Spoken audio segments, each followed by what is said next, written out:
Hello and welcome to Craft with Sarah, and this video on how to upload SVG files to a scan and cut machine. I'll show you how to load the SVGs into the Canva software. If you're watching this video and you have a Silhouette machine or a Cricut machine instead, head to craftwithsarah.com/help, choose your type of machine, and then you'll be able to find a different video on how to upload SVGs for your particular type of machine and software. This video is for if you're using a scan and cut machine. Let's get started. First things first, you'll need to choose an SVG that you want to make and download it from wherever it is that you found it. If you're using a Craft with Sarah SVG file, these will download as a zip folder. A zip folder is an easy way for me to give you multiple different files all contained in one easy download link. You'll need to unzip this folder before you can upload the SVG. On a Windows computer, find the zip folder. It will probably be in your Downloads folder. Right-click on it and press Extract All. Choose somewhere to save it and then press Extract. You can see I've now got a copy of that folder, only this time it doesn't end in .zip in that file name and it doesn't have the zip down the picture. That shows that this is the unzipped version. If you're using a Mac, you can just double-click on the zip folder to unzip it. If you're using a mobile device such as a phone or tablet, whether that's on iOS or Android, head to craftwithsarah.com/unzip for a separate video on how to unzip on your particular device. Let's take a little look in the folder. If you're using one of my newer SVGs or one of the older designs that I have refactored, you'll see a lot of folders in here, all with a different number at the start. My team and I have been working really hard over the last few months to reformat all of our older designs so that they are easier to make in a wider range of cutting machine softwares, as well as for laser machines, sublimation printers, printing with just a regular colour printer, and even cutting by hand. You'll know if you're looking at one of those reformatted designs because you'll see all of these folders with all these numbers. Don't worry, I'll show you exactly which one you'll need for your machine. If you're using a Craft with Sarah design and you've unzipped it and you don't see all of those folders with the numbers on, don't worry, that just means you're using an older design that we haven't got around to reformatting yet. We're hoping to get them all done by the end of this year, but it is taking a lot longer than we thought it was going to, but we'll get there. If you are using one of those older designs, you'll probably find that after you've unzipped the folder, it looks more like this instead. Rather than all of those other folders inside, there are just a few separate files. If you're looking for the SVG file, that will be the one that starts SVG in the file name. If you're looking for the DXF for the free version of Silhouette Studio, that's the one that starts DXF. Next, let's open up our cutting machine software to get the files uploaded. Once you've downloaded and unzipped the folder, open up Canvas Workspace. Press File along the top left and then Import from your computer. Find the unzipped version of the folder you downloaded. This is my fairy door file that you saw me unzip, and this is one of my newer formats of files, which you can tell because you've got all of these folders with different numbers at the start.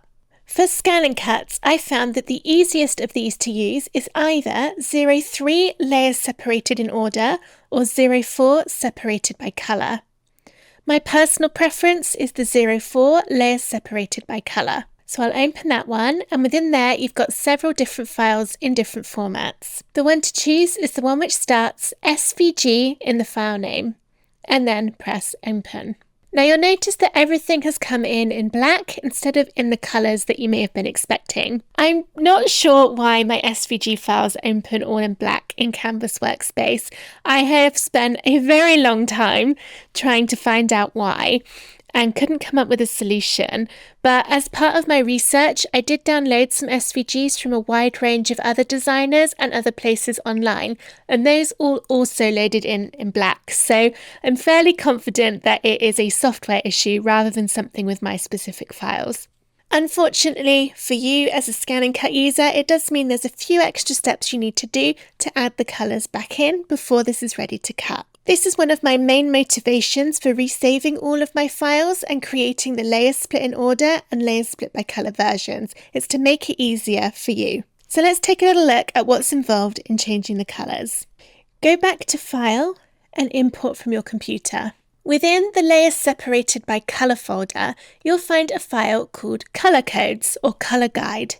Open that up, and this will load the design again, but everything now is in colour. The reason we can't use this as a cut file to cut from cardstock is that it's a PNG file, which means it's all one layer, it's not cut ready. You may be able to convert it somehow into a cuttable format, however that conversion process will probably lose some of the quality, so you won't get as good a cut as you would from using the SVG.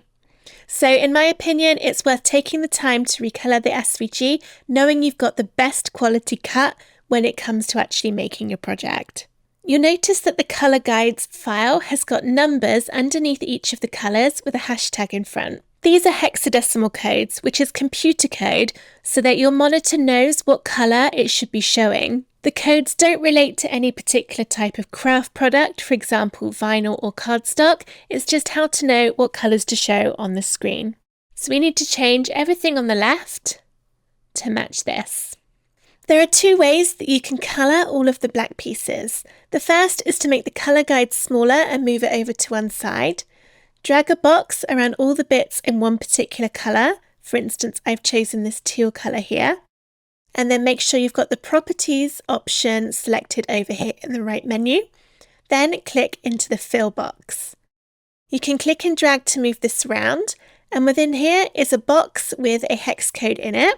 So we can get rid of that with the backspace, type a hashtag, and then type out the number that's relevant to that particular design over here and press OK. So you see these have now turned that same tealy colour. And then I would do the same for the next one. Type that in here and press OK. And then you'd continue for all of the colours. This is why I like the separated by colour version of the files the best, because you can grab all of one colour really easily by clicking and dragging and change them all in one go. The other way you can change the colours is to keep that colour guide at the original size it loaded in at and roughly place it over all of the black shapes. Not all the colour guides will perfectly line up with what's underneath. Some of them, they might have the bits moved around a little bit. This one does seem to match up quite nicely. Right click on the colour guide and press Arrange, Centre Back. Open up the Layers panel, which is the third one down on the right hand side, and now your PNG image with all the guides is at the bottom. Click this little square to lock it, and that means we now can't move it. So I can click and drag, go back to Properties, and now it's a little bit easier to see which bits to select because you've got those colour codes right on your canvas rather than being off to the side. And it also means it's a little bit bigger too. So I'm going to work through all of these.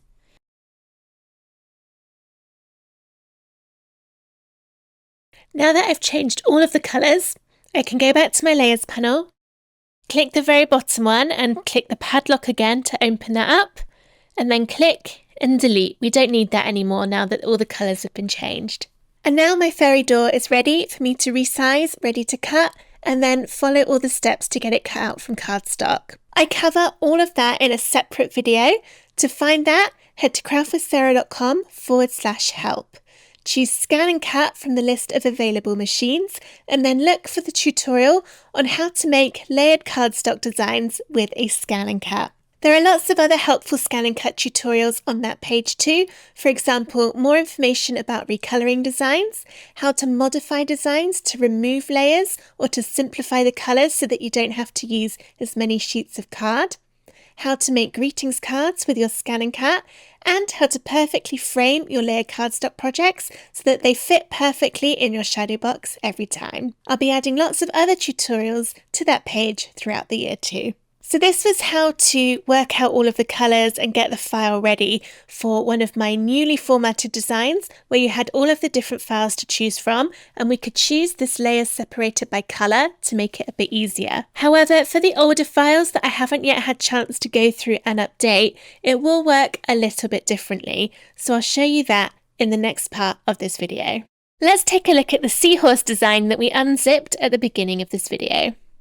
I'll go into File, Import from your computer, and then find my unzipped version of that seahorse design. I can tell just by looking at this that this is one of the older designs from my website that hasn't been updated yet because I can't see all of those different folders with all the numbers on. You would want to select either the SVG file or the DXF file. Don't select the PNG because just like the colour guide we were looking at with the fairy door, this isn't a cut ready file. I'll show you the difference between both the DXF and the SVG. First, I'll go for the DXF. This is a file format which I've included because it's needed for the free version of Silhouette Studio for crafters who have a Silhouette machine, but you can open it in Canvas Workspace too. Press OK on the box that appears, and it takes a little while to load these files. I have found sometimes when loading the DXFs, it can crash the program, but in this instance it hasn't, but it's given me a warning to tell me that it's resized it to fit within my mat. That's fine, let's just press OK. So this looks very similar to the one we were looking at with the fairy door, except this time all of the DXF files in my older designs that haven't been updated yet are split in order. So this is the layer that would be at the very bottom when you're sticking it all together. Then you'd put on that one, then that one, then that one, then that one, then that one, and this would be the top layer. However, DXF files aren't optimum to use because if you look at the layers panel, you can see every single line comes in as a separate layer. So it would be an awful lot of work to get this ready to cut. You can see if I click and drag, this whole design comes apart, cut line by cut line, and everything is kind of separate and hard to use. Therefore, I don't recommend using those DXF versions, even though you might think at first glance it's easier because everything's still separate on the page. Let's see how the SVG file loads instead. Go back to File, Import from your computer, and this time I'll choose the SVG version of the file, which is the one that starts SVG in the file name. It might be all in uppercase or all in lowercase, it doesn't matter. As long as you choose the one that starts SVG, that's the correct one to use. Let's open that one. And now this looks a little bit different because all the layers are one on top of the other. It's super hard to see at the moment though because they're all black. To fix this, as we'll need to separate it all out so that we can change the colours, drag a box around everything and then change the fill colour to white. Then add a line of black and press OK. It starts to be a little bit easier now. Then you can drag all of the pieces apart to separate them. Just like with the newer versions of my files, you can use the PNG file as a guide for this too. So we'll go File, Import from your computer, and choose the PNG version. This shows all of the layers, so you could either make it the size of the design here and then drag all the bits on top so that you know you're putting them in that right position, or just use it as a rough guide so that you know where you're putting all the pieces. So I'm roughly kind of trying to match up with this. It doesn't actually matter what order you put them in. They can be in any order you want because you'll be moving it about by colour anyway when it comes to cut it out. Now for my older designs, these don't come with the hex codes on the graphics. As I said, I will be updating all the older ones and hope to have that done by the end of this year, but it is taking a considerable amount of time to work through them. So it may be a little while. So far, the majority of the free SVGs on my website have been done and also the majority of the gnomes. So we need to change the colour of these to match this, or at least roughly match it. I click on one of them, go into the fill and change it to be a kind of dark yellowy colour to emulate that. And then I'm going to select the hex code, right click and copy, and then press OK. Have a look for any other pieces that are that same colour. So for this one is this little bit here, and then change the fill to match by right clicking and pasting in that hex code box and press OK. You could also click one layer, press Shift on your keyboard and choose all the other ones in that same colour, and then go ahead and change them all in one go. So this one is more of a sort of brighter orange. Then I've got a black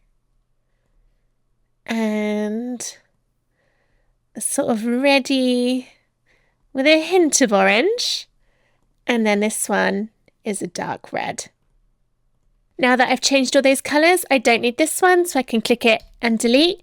And then this would all be ready for me to resize and then get cut out from cardstock. As I said with the fairy door design, I have a separate video on how to do that, which you can find at craftwithsarah.com/help. So there we have it. It was a little bit more complicated than maybe in some other softwares to open the files and get them ready in Canvas Workspace, but I hope that this has been helpful for you to see that you can use my SVG file designs with your Scan and Cut machine. I hope that you enjoyed this video on how to upload SVG files and get them cut with your Scan and Cut machine. If you did, please give the video a thumbs up and subscribe to my YouTube channel for even more beginner-friendly Scan and Cut videos. To watch all the videos in this series, head to craftwithsarah.com/help. Choose the Scan and Cut option on the screen and that will show all the tutorials for you. Or for over 100 free SVGs to cut with your Scan and Cut machine, go to craftwithsarah.com/free-SVGs. Thank you so much for watching this video. Bye!